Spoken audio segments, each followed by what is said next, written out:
Сәлем қыздар, бүгін біздер осы жылдың ең хит салаты, қонақтарыңызға бірден ұнайтын дәмді салат әзірлейміз.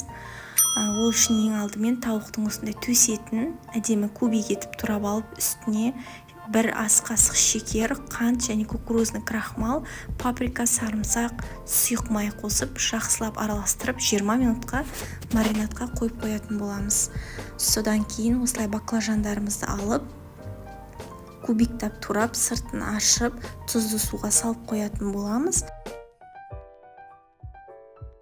Қажет заттарды турап алатын боламыз. Осылай тәтті болгар боршы және де помидор, немесе черри помидоры. Осылай кубиктеп турап алып, баклажандарымызды крахмалға аунатып, осылай өзіміздің бауырсақ пісіретін майлы табамызға май құйып, екі жағын қызартып тұрып пісіріп аламыз. Содан кейін сәл майын азайтып, окорочкамызды пісіреміз. Енді салаттарымызды жинаймыз. Окорочка, баклажан, тәтті болгар боршы, сарымсақ, помидорымызды және соевый соус қосамыз. Үстіне шым-шым тұз бен паприка қосуды ұмытпаңыздар. Кейін осындай сладкий соус деген бар, әдемі салатқа дәм береді.